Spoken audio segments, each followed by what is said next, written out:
Welcome to Glisso English. Real life stories.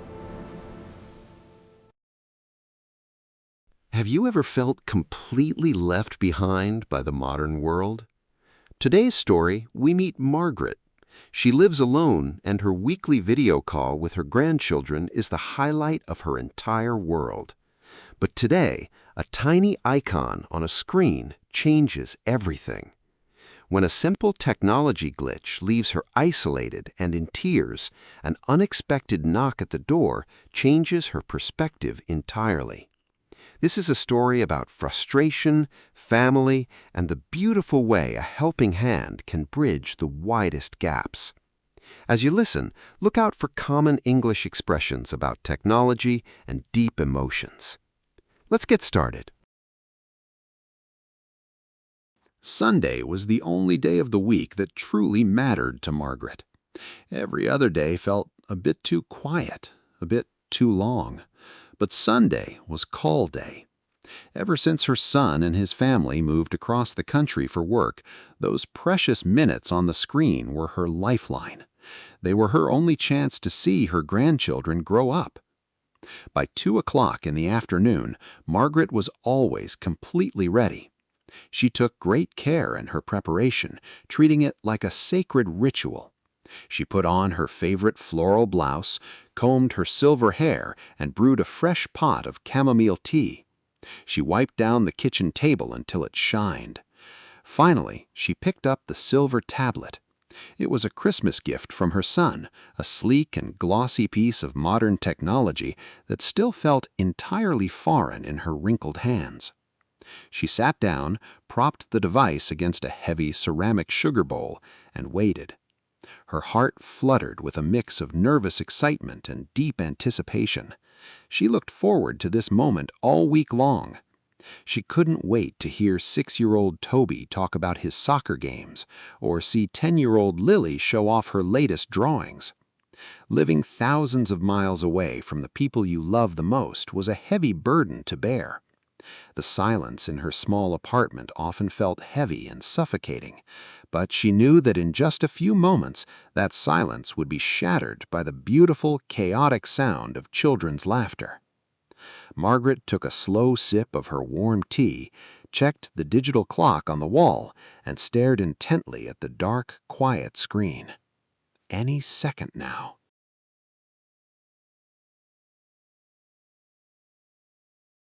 Right on cue, the dark screen burst into life. The loud digital ringtone echoed through the quiet kitchen, causing Margaret to jump slightly in her chair. Her heart did a little dance of excitement as a colorful box popped up on the display. Inside that box, she could see the bright, smiling faces of Lily and Toby waving frantically at the camera. "Oh, hello, my darlings!" Margaret exclaimed, her face instantly lighting up with a wide smile. She reached out to answer the call, but her fingers suddenly felt clumsy and heavy. She tapped the green button, but nothing happened.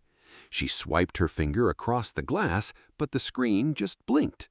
Panic began to creep into the back of her mind. "Come on, please work," she whispered to herself. She tapped again, pressing down much harder this time.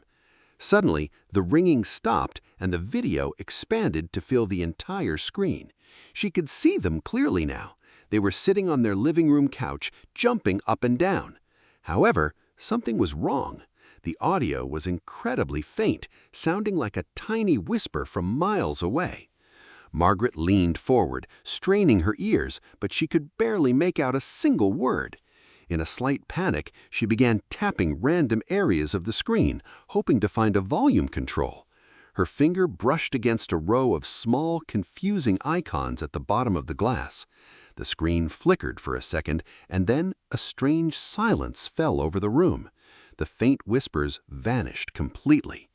Margaret stared at the moving lips of her grandchildren, totally unaware of what her clumsy fingers had just done.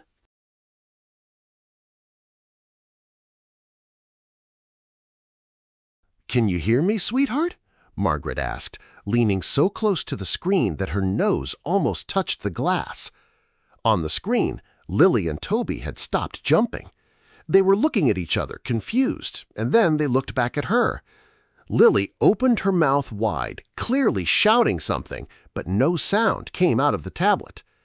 Toby began waving his hands wildly from side to side, pointing aggressively at the bottom of his own screen. "I can't hear a thing," Margaret called out, raising her voice. She thought that perhaps the connection was bad, or maybe her grandchildren had suddenly lost their voices. "Speak louder, darlings, Grandma can't hear you."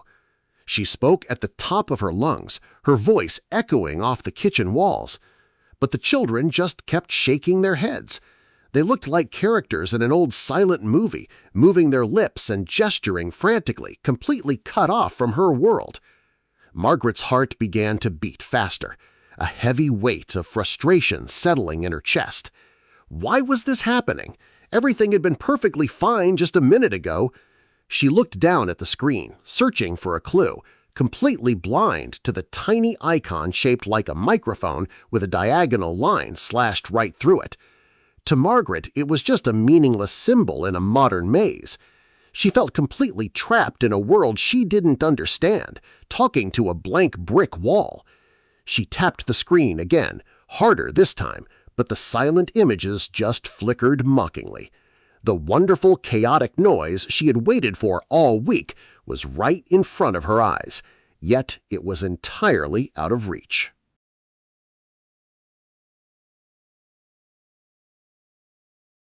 The frustration inside Margaret's chest quickly turned into sheer desperation. On the screen, Lily disappeared for a brief moment and returned holding a large piece of white paper. She held it right up to the camera lens. On the paper, big block letters were written in black marker. Margaret squinted, her eyes darting across the blurry shapes, but her reading glasses were sitting across the room on the living room coffee table. Without them, the letters just bled together into a meaningless smudge. "I can't read it, Lily. I don't know what you're trying to tell me," Margaret cried out, her voice cracking with sudden emotion. The feeling of absolute isolation hit her like a physical blow. She was looking right at her own flesh and blood, yet she had never felt further away from them. The modern world felt like a fast-moving train, and she had been left standing alone on a dark, empty platform. A hot tear escaped from the corner of her eye and rolled down her wrinkled cheek, followed quickly by another. She covered her face with her trembling hands, her shoulders shaking as she broke down into heavy, frustrated tears. In her blind distress, her elbow brushed against the side of the device, hitting the power button. The screen instantly went black. The silent images of her grandchildren vanished, leaving Margaret completely alone in the suffocating quiet of her kitchen. She buried her head in her arms on the hard wooden table, weeping for the loss of her precious Sunday ritual, completely at her wits' end.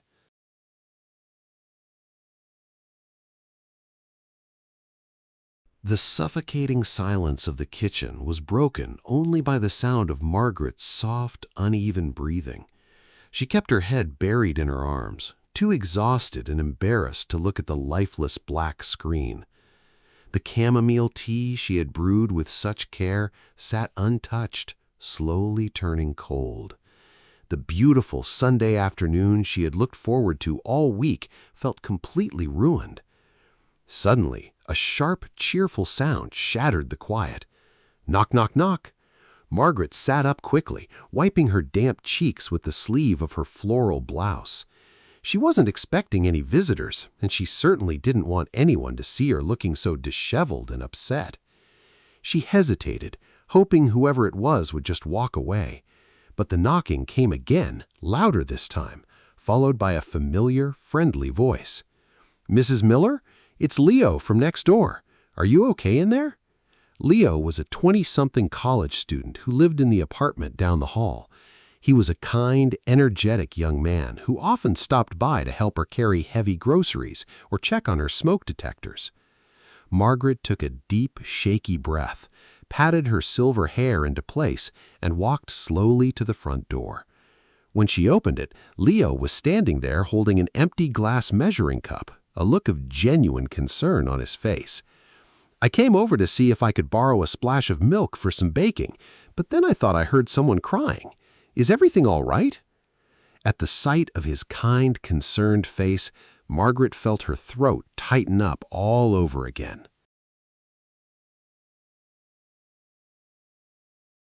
Margaret cleared her throat, trying to swallow the lump of embarrassment.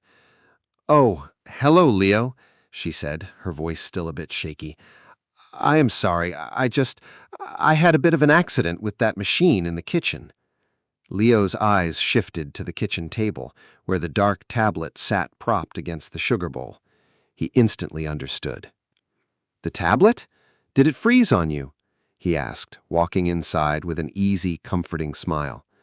"No, it's not frozen. I was trying to talk to my grandchildren," Margaret explained, following him into the room. "But suddenly they couldn't hear me. They were waving and holding up signs, and then the screen went completely black. I feel so incredibly foolish, Leo. I just want to see them, but I can't understand these modern gadgets." Instead of picking up the device, fixing the problem in 2 seconds and walking away, Leo pulled out a chair and sat down. He looked at Margaret with total patience. "You are not foolish at all, Mrs. Miller," Leo said gently. "Technology speaks a completely different language, and nobody ever gave you the dictionary. If you want, we can wake this up and break it down together, step by step. Would you like that?" Margaret looked at his kind face and felt the heavy weight of frustration begin to lift just a little bit. She took a seat next to him and nodded. "Yes, please," she whispered. "I want to learn." Leo smiled and pressed the power button, bringing the lock screen back to life. "All right," he said. "Let's look at this like a map."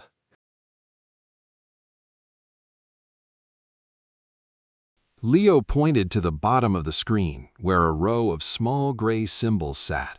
"You see this little picture right here?" he asked, tapping a tiny icon shaped like an old-fashioned microphone. "This is your voice button, but look closely. Do you see that diagonal line slashed right through it?" Margaret squinted, leaning in. Now that her panic had cooled down, she could see the tiny mark clearly. "Yes, I see it," she said. "That little line means mute. Think of it like a heavy velvet curtain. When the line is there, the curtain is closed, and your voice can't travel through the screen to your grandkids. You didn't break anything, Mrs. Miller. Your fingers just accidentally pulled the curtain shut." Margaret blinked in surprise. The confusing maze of technology suddenly made a bit of sense. It wasn't a magic trick, it was just a button. "So how do I open the curtain?" she asked, her curiosity replacing her fear. "Try tapping it once with the tip of your finger, just a light touch, like you're checking a cake with a toothpick." Margaret raised her hand, hesitated for a second, and then tapped the tiny microphone. Instantly, the diagonal slash vanished, and the icon glowed a bright, steady blue. "There you go," Leo cheered. "The curtain is open. Now, whenever you see that blue microphone, it means Lily and Toby can hear every single word you say." Margaret stared at the glowing blue icon, a sudden rush of confidence warming her chest. She had mastered the secret code.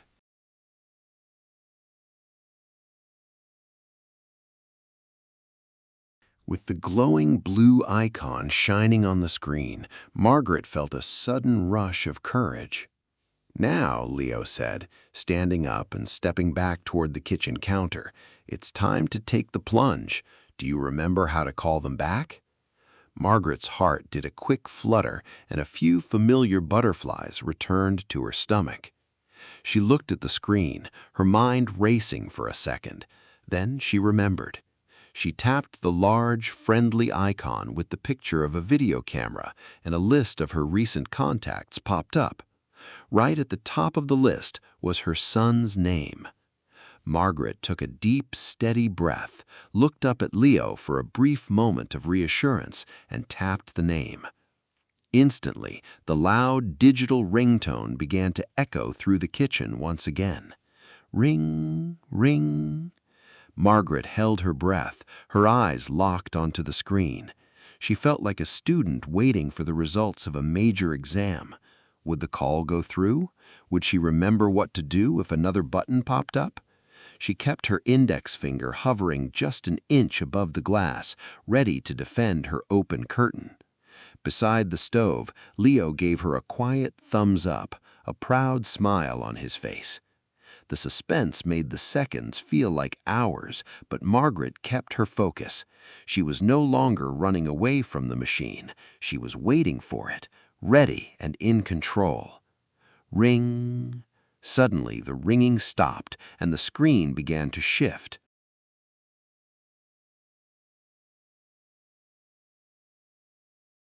The screen flashed for a split second, and then the bright, colorful living room appeared once more. Lily and Toby were sitting perfectly still on the couch, staring intently at their own device with wide, anxious eyes. The moment they saw Margaret, they froze. Margaret didn't hesitate. She immediately checked the bottom of her screen. The little microphone icon was glowing, a solid, steady blue. No slash, no curtain. "Lily, Toby, can you hear me, darlings?" Margaret called out, her voice trembling slightly with anticipation. For a heartbeat, there was silence. Then, the children absolutely exploded with joy. "Grandma, we can hear you!" Toby screamed, jumping off the couch and dancing around the living room. "You fixed it, Grandma! You're back!" Lily shouted, pressing her face right up to the camera with a massive, beaming smile. The beautiful, chaotic noise filled the quiet kitchen, bouncing off the walls and washing over Margaret like a warm wave. Hearing their sweet voices was absolute music to her ears. A massive weight lifted off her shoulders, and tears returned to her eyes for the second time that afternoon. But this time, they weren't tears of frustration or helplessness. They were tears of pure, unadulterated joy and immense relief. She looked over at Leo by the counter, her face completely glowing with happiness, and gave him a watery, grateful smile. "I can hear you too, my sweet angels," Margaret laughed, wiping a happy tear from her cheek. "Grandma is right here, and she isn't going anywhere."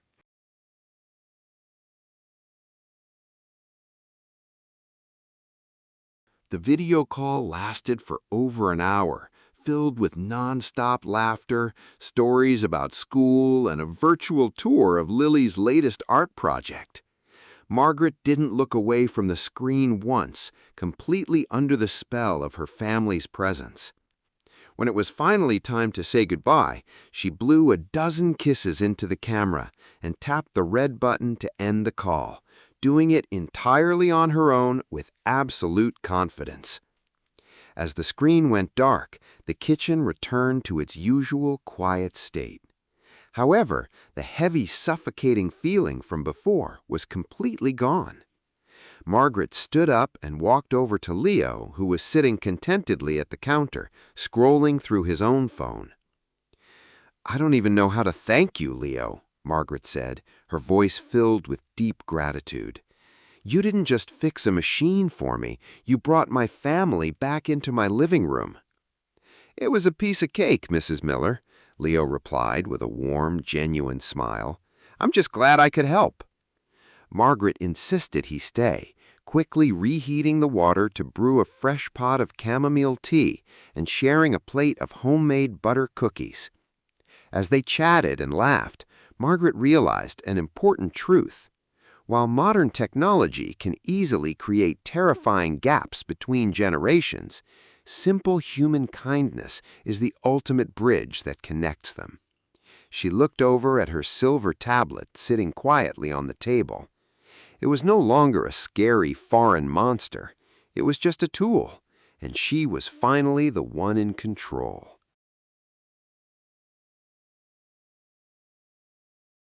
What a beautiful reminder that technology is only as powerful as the human connection behind it. Margaret's story shows us that it's never too late to learn something new, especially when we have a little patience and a helping hand. Now, let's review some of the key English expressions we heard in today's story. Did you notice the phrasal verb, break it down? Leo used this to mean explaining something complex in simple, smaller steps. We also heard the idiom, music to my ears, which describes hearing something that makes you incredibly happy or relieved. You can find all the vocabulary of the story down below in the description box. Which part of Margaret's journey did you relate to the most? Leave a comment below, and don't forget to practice using one of today's new words. Thank you for listening, and I will see you in our next story. Goodbye.